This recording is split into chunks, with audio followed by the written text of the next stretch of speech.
What's going on, Packers Nation? Welcome back to another video of Packers Latest. I am your host, Taylor Bretl, keeping you up to date on the latest news on the green and gold Green Bay Packers. A happy Thursday to all of you watching out there, and a huge shout out to Underdog Fantasy for sponsoring this video. The Super Bowl just a couple of days away, coming up on this Sunday, February 8th, and you don't want to miss out on everything that Underdog has going on. So if you'd like to sign up, feel free to scan that QR code right up there. When you play your first $5, you can win $75 in bonus entries. On today's show, we got a lot to talk about. Going to open it up talking about Packers GM Brian Gutekunst's press conference and then kind of roll into it from there. So looking at this press conference, there is a lot to take away, but what I'm going to mainly highlight is how he evaluated a lot of players' seasons, and some of them that, maybe in my eyes or your eyes or a lot of Packers fans' eyes weren't the best of seasons that Goot kind of viewed in more of a positive light. So I do want to start off with talking about the players that are currently under contract that we talked about a couple episodes ago. Will the Packers let anyone go to kind of free up some money? Well, Goot is kind of talking about if they're under contract, then they're here to stay. But again, a lot of these answers I feel like are the safe answers. He's never going to talk down a player or talk about a player will likely be released. So, you can take all these quotes with a grain of salt, but it is interesting how he's kind of viewing all of these situations. So this is per Matt Schneeben on X, saying Goot says he expects Aaron Banks and Nate Hobbs back since they're under contract for next season.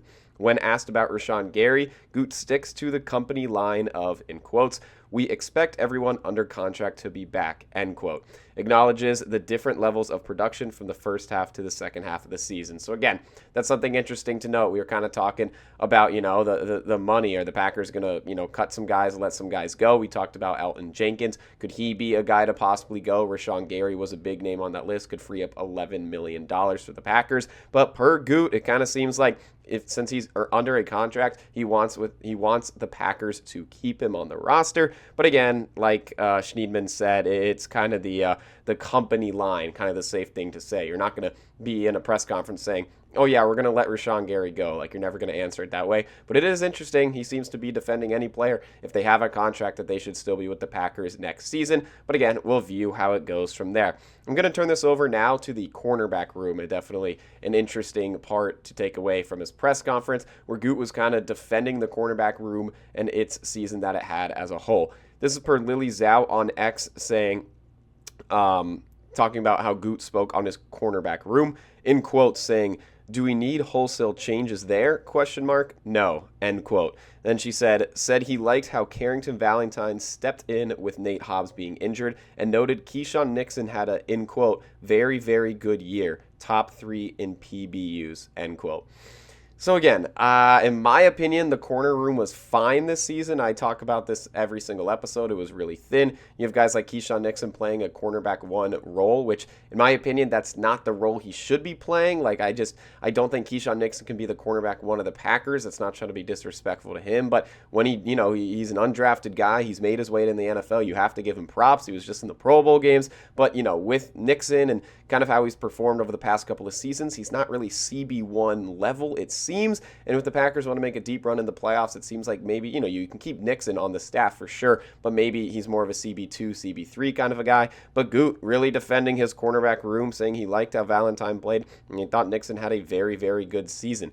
Interesting thing to note about Nixon, he had, I believe, 14 penalties, and 11 of them were accepted, which was like tied for the third most in the NFL. So I think he had a lot of gashes in his performance this season. But again, he liked the pass breakups that Nixon provided, which was top 3 in the NFL. So there's 2 ways to look at this. I do think it's interesting that, you can still praise the guys and say they played well, but you could also say, like, we might be looking to add on top of that or something like that. He's kind of saying, I like the cornerback room as it is, so that's interesting to note.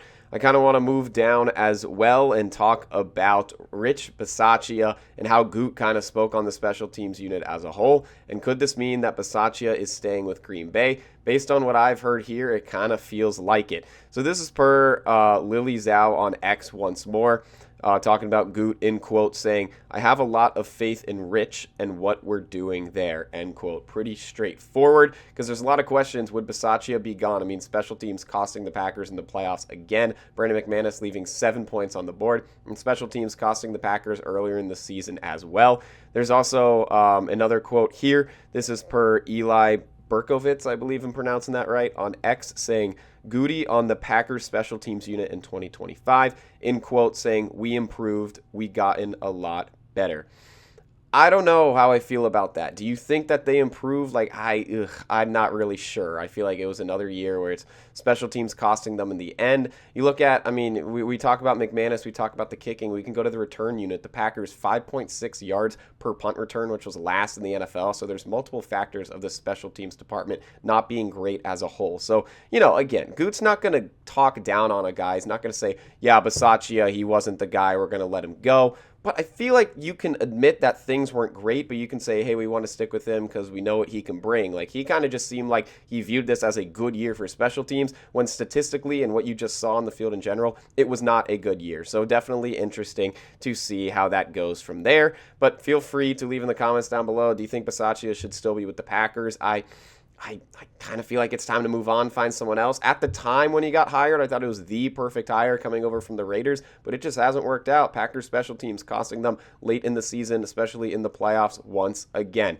But before we get into the next point, transitioning into player talk, got to give a huge shout out to Underdog Fantasy for sponsoring this video. Football's biggest game is right around the corner, and you can get in on all the action with Underdog. Not on Underdog yet? Then you're in luck, because new customers score $75 in fantasy bonus entries when you make your first $5 fantasy entry. Playing on Underdog is easy. Just head to the app, make picks on if a player will go higher or lower on stats like touchdowns, rushing yards, receptions, and more. If you get them right, you can win up to 5,000 times your cash. Plus, there's new promos dropping daily in the app, so if you like making picks and winning money, then Underdog is the place to be for the big game. This week on Underdog, I'm looking at the Super Bowl. I've been riding the Sam Darnold hype train for a while now, and I'm going to go higher than 229.5 passing yards for him in the Super Bowl. And, I'm not going to make a pick who I think's winning, but, if I had to give you my sneak peek gut feeling, I will go with the Seahawks. I don't know who you guys are rooting for as a Packers fan. Feel free to drop that in the comments down below. I don't think I could watch the Patriots win another one. And, Seahawks have given the Packers some trouble in the past, but would be neat to see Sam Darnold be the first quarterback in that class to get a Super Bowl ring. I think that would be pretty neat. So what are you waiting for? Download the app today and use promo code FOOTBALLFAN to score $75 in fantasy bonus entries when you play your first $5. That's promo code FOOTBALLFAN. Underdog. Make picks, win money. Must be 18 plus. 19 plus in Alabama and Nebraska. 19 plus in Colorado for some games. 21 plus in Arizona, Massachusetts, and Virginia. And present in a state where Underdog Fantasy operates. Terms apply. See assets.underdogfantasy.com/play and get terms DFSTML for details. Offer not valid in Maryland, Michigan, New Jersey, New York, Ohio, and Pennsylvania. Concerned with your play? Call 1-800-GAMBLER or visit www.ncpgambling.org. In New York, call the 24/7 helpline at 1-878 or text HOMI 467-369. I welcome you back to Packers Latest. Now we're going to get into the player talks, starting off with George Pickens. A little interesting cookie right here. CeeDee Lamb spoke on the rumors of George Pickens possibly not being with the Cowboys next season. So I'm going to dive into this. So CeeDee Lamb was on Kay Adams' show, the Up and Adams show, and he said that multiple Packers players have been trying to recruit George Pickens to Green Bay during the Pro Bowl week. Definitely, you can probably highlight one of those names in Micah Parsons. I know that Pickens was with the Cowboys just this season, and that is when Parsons left, so they really didn't have too much crossover, but they did for a little bit of time. And, Parsons, if he had any crossover with someone on the Cowboys, he seemed to hold great relationships. Even getting a guy like Trevon Diggs coming over, even though that didn't pan out, that he has relationships all across the NFL. In quotes, this says, "Everybody in my face is trying to recruit him as if I'm not standing right next to him. Micah is a little too active to be on a scooter. Green Bay clearly wants him. They aren't getting him." So some strong words from CeeDee. There's your answer there. I talked about, seems like it would be Parsons doing it, and it seems like CeeDee confirms that right there. Micah Parsons also, I don't know if you saw any of that in the Pro Bowl. That dude was trying to get into the action on his scooter, and some pretty funny moments. Micah Parsons kind of made the Pro Bowl pretty funny, so feel free to check out those clips. I know that they're all over the internet everywhere. But would you guys want the Packers to get George Pickens? I feel like the easy answer is yes after you see what he did this season, but let's break that down just a little bit more. So Pickens, he just finished year 4 of his rookie contract, so he is an unrestricted free agent, and he will be getting a big payday. I think that's the first thing to note. If the Packers go after someone like Pickens, that means Romeo Doubs will not be with the Packers. There's no way that they can bring both of them back, and Pickens' price tag is going to be way higher.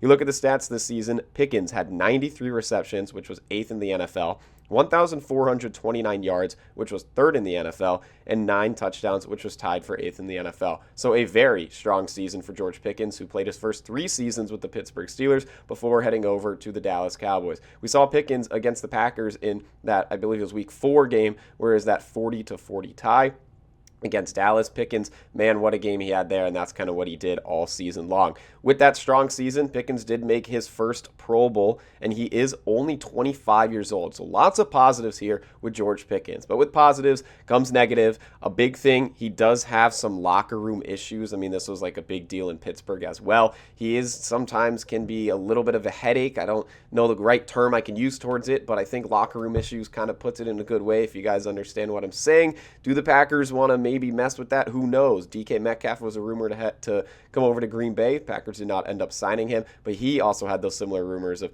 kind of being a little bit of a head case. But hey, feel free to leave down in the comments below if you would like the Packers to get George Pickens. I think it would be very neat. I don't know if they'd be able to have the money to do that. And if they do sign someone like Pickens, who are they going to cut? How are they going to free up money? How are they going to attack that? There are so many ways that you have to look at this. It's easier than just saying, oh, they're going to go out and get him, and that is that. But one more player that the Packers could be looking at, taking us into our last point, could Green Bay be targeting Khalil Mack? This is another name. I saw a comment on it last video, so did want to touch on it. So shout out to you for leaving that comment.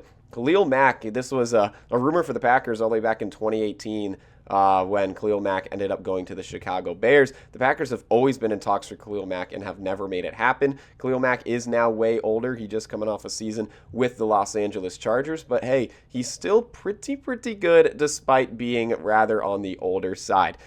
You look at the Packers, they do have 2 linebackers that are unrestricted free agents. So could Khalil Mack be filling a void that is needed if the Packers don't bring one of these 2 back, or if they don't bring both back? The first name, Nick Niemann, he kind of was more there for special teams, but the big name out of this group, Quay Walker. I feel like if the Packers don't bring back Quay Walker, that's a lot of money that they could have been spending on a sizable contract for Walker. Maybe you throw a 1-year deal at Khalil Mack. Me personally, I'd love if they just bring Quay Walker back and then they don't have to sign someone like Khalil Mack. That's nothing to Khalil Mack. That's more praise to Quay Walker. I feel like he's very strong, and he's gotten those behavior issues himself fixed this season, and I think that that is someone that the Packers really have to re-sign, but who knows how they'll attack that.